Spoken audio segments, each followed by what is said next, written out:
Hey, this is Russ Payton with a preview of our latest episode of RPPR After Hours. We found a very unique RPG called Kremin. Chris explains where he found it, and we discuss the table of contents of this game a bit in this clip. It's over 800 pages long and has incredibly gory critical hit charts, bizarre superpowers, and a lot more. It's a trip. If you want to find out all the weird things we found in this book, join the RPPR Patreon to get full access to this episode and all of our previous episodes of After Hours today. Enjoy this preview. Chris, you found this on your latest trip to visit a family in Texas, correct? That's correct. Yeah. So, in the last week of May, there's a con there, and it's called Retropalooza Houston. Although it's the convention is actually held in a town called Pasadena, closer to the Gulf of Mexico, and just 2 days. Pretty modest, convention center, but still pretty much packed to the gills, full of like it's like a flea market threw up in there, but it's full of video games. So that's why my brother and I went, and he found a couple of gyms there, and I found a couple of things to bring back. This one guy was selling very old, never sold packs of like trading cards, if you remember that shit, and he had like Boris Vallejo trading cards, the fantasy painter. Oh yeah. It's basically nudie cards in like a pack, and now I'm collecting something again. So I got that. But thrilling. Yeah, so gotta love that dopamine hit. Yeah. That's what we called gotcha back in the day with these fucking trading cards. Guest of honors. Notable names there were the guy's name is Tim Kritzrow, but he did the voice of the NBA Jam announcer. So throughout the convention, he was like, doing call outs. People would like, hey, can you say my name? Can you do this for the game? Stuff like that. And next to him was the gentleman who was selling this game, Kremin, and his name is Charles, middle initial D, Moisson. I hope I'm pronouncing that right. It seems French. Charles D. Moisson. And Kremin is apparently a comic book character that he made all the way back in the early 90s and was a fairly short comic book run. I've been on eBay trying to see if I could find some of these. He says he still has copies and he sends them out to people. So as like a matter of last resort, I might reach out to him.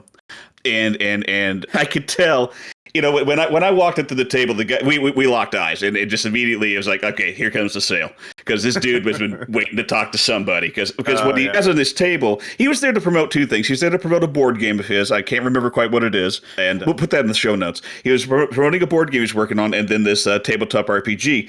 And just so the audience understands, this thing is about the size of an old Yellow Pages directory. It goes over like 850 pages, I think. Yeah, 827 in the PDF. I was overwhelmed.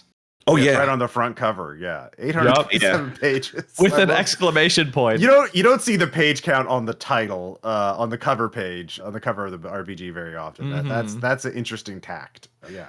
Yeah, I mean, it just, all front text, this is a pre-alpha release. Okay, so it's just preemptively like, don't be mean to me. Don't be mean. Yeah, this is pre-alpha V3 playtest release. Yeah.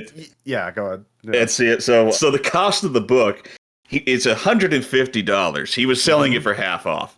And, for me, at the time, I was like, there's, I would buy it as a lark if it was like cheaper or something or other. Sure. But he had me and my brother trapped in the sales pitch. So he suddenly got out this massive D20, and he had us play a combat scenario, which now after doing some reading today, I understand is the sample adventure that he included with the PDF. Mm-hmm. And he for him, the biggest selling point was, the granularity of the results of die rolls. Which is, I guess, a fancy way of saying like there's a shitload of roll tables in this thing. Mm-hmm. And in particular, my brother's character had his face caved in by an enemy. And, for you or me or Juicy or anyone, mastering a game, it's just kind of like, yeah, okay, you get punched so hard your face is caved in and you die, or you take 800 damage, whatever. But for him, it goes beyond that. The roll tables provide means to be like, well, how did his face implode? Was it like to the right? Was it in his left cheek? And it keeps going. It keeps going down. It won't go like molecular or atomic or anything. But yeah, I think the big standout on this thing is like I think it's well over half roll tables. But like it's what did I write? He is Kojima-esque in his sense of scale and ownership of his imagination. It's he thought of everything, so now he's going to show you everything. Boy, he is, isn't he? Oh yes. Yeah, Juicy, what are your? Because I see you got the PDF from him though, right? And that's what we're Yeah. looking at. And so, Juicy, well, what I sent you the PDF, and what were your initial reactions to just opening up the file?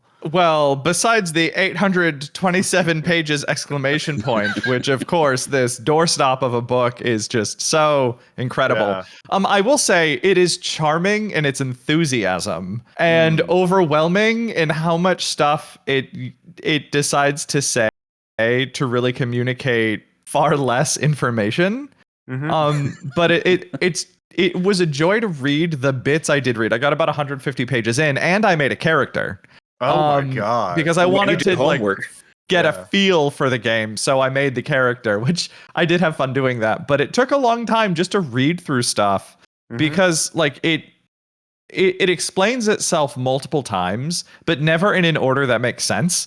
For example, you never see crits until there's like a gameplay example about 40 pages in.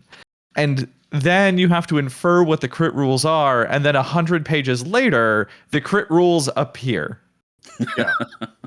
Yeah, just looking at Yes. the table of contents alone is extremely illuminating because it actually goes all the way to 835 on table of contents. And we have the obligatory introduction. What is this game? What is a role playing game? Okay, I guess you have to do that. Basic task resolution, making a character, a quick guide. Pretty basic stuff. And then skills, and then wobblies, which Wobblies, Yeah. which it refused to explain. It acknowledged their existence and then took 40 pages to get to what the heck wobblies were. Yeah. And that was amusing to me. And then you just look on, and it's powers, disadvantage. Page 27 start with powers, and then page 90 disadvantage. So there's a lot of powers. And there's money, equipment, vehicles, pretty NPC reaction chart. Okay, there's no real sense or order of why you put certain things here, like why vehicles are listed before combat, And So yeah. the random NPC reaction chart itself starts with, we didn't know where to put this, so we put this here. Okay, yeah, great. I'm really thinking a lot about the design of this game. Ross, you have to drive to the Kumite before you can fight in the Kumite. It makes sense to me. Oh, you're right. You're right. Living in a dangerous world, which are different ways of taking damage, and that's 50 pages or 40 pages of rules. Psychological afflictions, destroying inanimate objects, which I don't know, that might have been put under combat or something like that. Healing, recovery, and then a couple more quick things, and then we have the world engine, which is no joke, 400 pages, it looks like, Yes. of just generating different types of universes, because this is a multiversal, like Rifts type of game. And